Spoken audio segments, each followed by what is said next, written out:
Oke, selamat datang di mata kuliah Manajemen Keuangan Internasional. Assalamualaikum warahmatullahi wabarakatuh. Nah, hari ini kita akan membahas soal kontrak kuliah untuk mata kuliah ini. Jadi, ini tidak usah karena kita sudah perkenalan.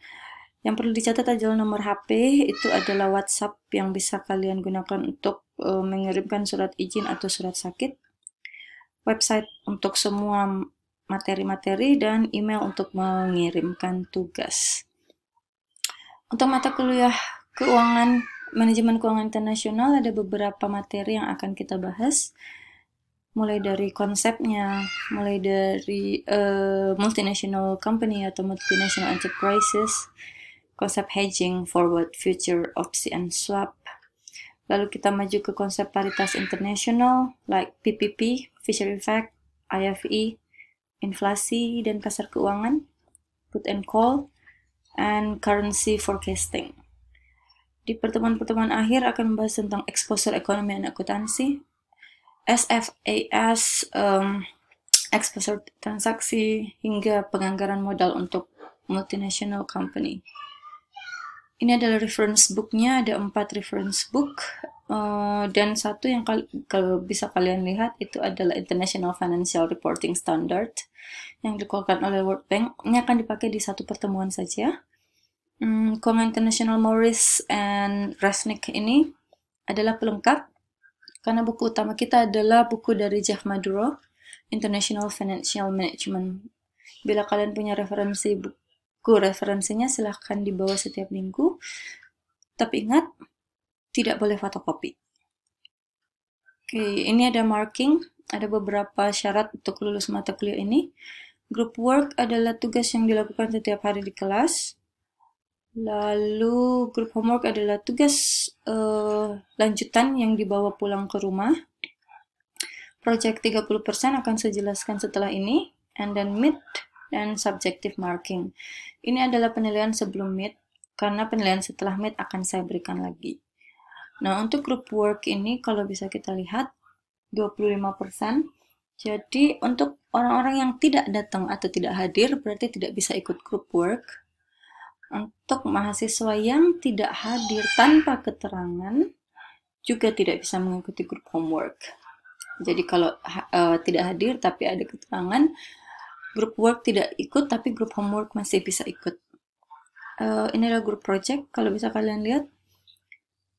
Bentuk kelompok terdiri dari 3 orang, tapi untuk MKI reguler kelompoknya terdiri dari 5 orang. Jadi ini untuk paralel. Setelah itu membuat poster presentation, either roadmap, explainer poster, cause and effect poster, atau step by step. Ini akan saya jelaskan setelah ini. Setelah itu, nah ini adalah temanya. Temanya adalah Universal Financial Policy. Maksudnya adalah kalian akan menceritakan bagaimana dunia internasional atau secara global bila tidak ada yang namanya currency. Jadi kita menggunakan satu currency untuk seluruh dunia. Tidak ada yang namanya lagi, kita sini.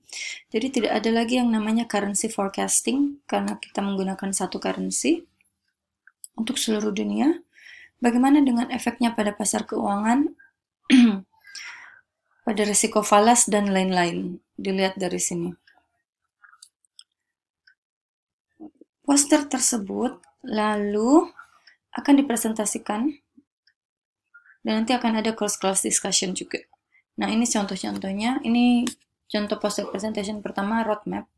Roadmap itu bentuknya adalah, jadi untuk mencapai tujuan Universal Financial Policy, langkah-langkah apa, kebijakan apa atau arah apa yang harus dituju untuk mencapai sebuah tujuan. Jadi ini ada beberapa langkah, beberapa arah, beberapa peraturan atau policy yang untuk mencapai Universal Financial Policy.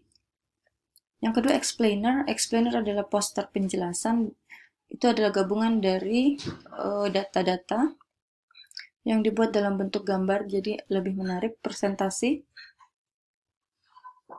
dan juga penjelasan-penjelasan. Yang ketiga adalah cause and effect poster. Itu Judul besarnya adalah Universal Financial Policy. Apa kausnya, apa efeknya? Contoh, alasan kenapa dibuat universal adalah karena negara-negara ingin membuat currency yang bisa diterima oleh semua negara dalam saat bersamaan. Apa efeknya? Silahkan ditulis. Terus poin kedua efeknya apa, poin ketiga efeknya apa, dan seterusnya. Nah, step by step hampir mirip dengan roadmap. Step by step itu adalah berisi tentang langkah-langkah juga untuk membuat atau menuju pada satu tujuan. Dan yang terakhir, ini contoh lain bisa dipakai. Contohnya adalah ini, Universal Financial Policy. Bila ya, apa yang terjadi? Silahkan dijelaskan. Bila tidak, apa yang terjadi? Dan itu untuk menuju kepada sebuah keputusan, apakah iya atau tidak. Rules for achieving your success, seperti biasa. Materi di website. Izin tugas lainnya via email. Break time 10 menit in the middle of the class. Nanti saya jelaskan pada saat kita pertemuan tatap muka. Karena kalau pertemuan daring, kita tidak akan ada break time. Anticipate, ini ada e-learning hari ini. Session project, essay, video, and the others. No remedial for any reason, seperti biasa di mata kuliah ini nggak ada remedial. Ujian susulan hanya untuk yang sakit, jadi kalau tidak ada surat keterangan sakit, tidak bisa ikut ujian susulan. Diskusinya 2 arah, tolong dikoreksi kalau saya salah, walaupun diskusinya lewat daring ya. Dan struktur kelasnya seperti ini kalau kita tatap muka. Materi, diskusi, break, materi, diskusi, group work. Ini ada markingnya seperti biasa, kalian bisa lihat. Ada group work, group homework, group project, UTS, UAS, dan total. Oke, that's all untuk kontrak kuliah. Kita akan maju ke materi. Terima kasih.